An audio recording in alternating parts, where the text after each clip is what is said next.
السلام علیکم ورحمۃ اللہ وبرکاتہ۔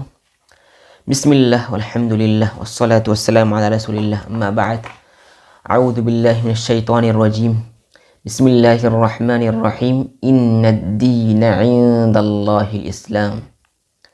محترم حضرات، اس سے پہلے کہ اس آیت کی احادیث کی روشنی میں مختصر تشریح کروں، چند بنیادی باتیں ذہن نشین کر لیجئے کہ اللہ تبارک و تعالیٰ نے اس دنیا میں انسانوں کی ہدایت کے لیے تقریباً 1,24,000 انبیاء کرام بھیجے، اور جتنے بھی نبی بھیجے جاتے تھے اس علاقے کے لیے اور اس قوم کے لیے خاص ہوتے تھے۔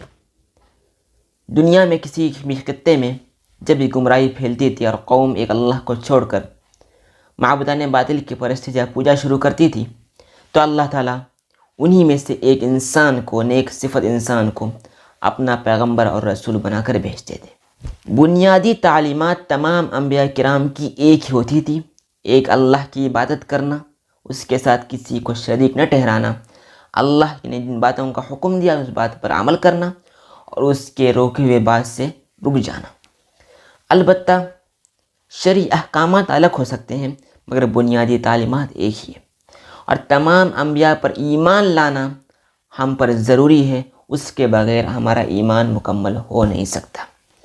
انہی انبیاء کے سلسلے کی ایک آخری کڑی حضرت محمد مصطفیٰ صلی اللہ علیہ وسلم ہے۔ نبی کریم صلی اللہ علیہ وسلم کی بعثت کے بعد سابقہ تمام ادیان منسوخ ہو گئے ہیں۔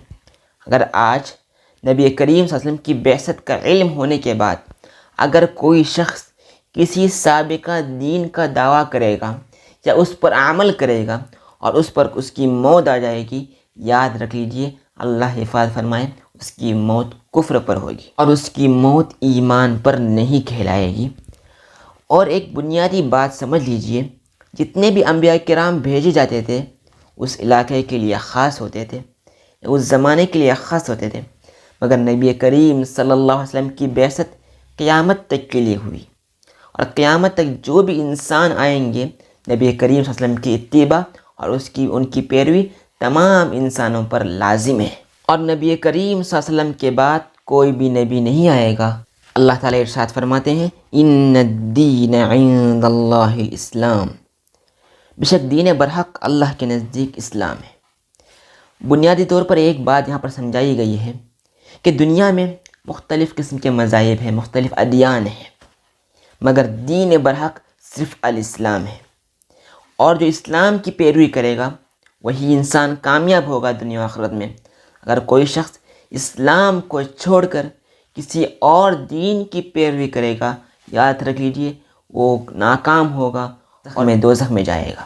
وَمَا اخْتَلَفَ الَّذِينَ أُوتُوا الْكِتَابَ إِلَّا مِن بَعْدِ مَا جَاءَهُمُ الْعِلْمُ بَغْيًا بَيْنَهُمْ وَمَن يَكْفُرْ بِآيَاتِ اللَّهِ فَإِنَّ اللَّهَ سَرِيعُ الْحِسَابِ، اور اہل کتاب نے ان کے پاس علم آ جانے کے بعد حسد و عناد کی وجہ سے مخالفت کی، اور جو اللہ کی آیتوں کا انکار کرے گا تو اللہ بہت جلد حساب کرنے والا ہے۔ یہاں پر ایک بات وضاحت کی گئی ہے کہ اہل کتاب سب کچھ جانتے تھے، آخری نبی کے بارے میں ان کے پاس علم تھا، صرف انہوں نے حسد و عناد میں آ کر اللہ کے نبی کا انکار کر دیا۔ چند احادیث آپ کے سامنے پڑھ کر سناتا ہوں۔ نبی کریم صلی اللہ علیہ وسلم فرماتے ہیں، یہ مسلم شریف کی حدیث ہے، فرمایا کہ اس ذات کی قسم جس کے ہاتھ میں میری جان ہے، اس امت کا کوئی بھی آدمی جو میرے بارے میں سنے گا، چاہے وہ یہودی ہو یا نصرانی، اور دین اسلام پر عمل نہیں کرے گا تو وہ جہنمی ہوگا۔ اور ایک حدیث میں نبی کریم صلی اللہ علیہ وسلم نے ارشاد فرمایا، میں سرخ اور کالے تمام لوگوں کی طرف بھیجا گیا ہوں۔ یہ بھی مسلم کی روایت ہے۔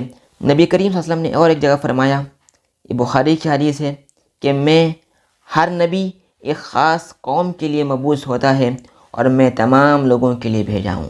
تو معلوم ہوا کہ نبی کریم صلی اللہ علیہ وسلم پوری انسانیت کے نبی ہے، کسی خاص علاقے کے یا کسی خاص گاؤں کے یا کسی خاص شہر کے لیے بنا کر بھیجے نہیں گئے۔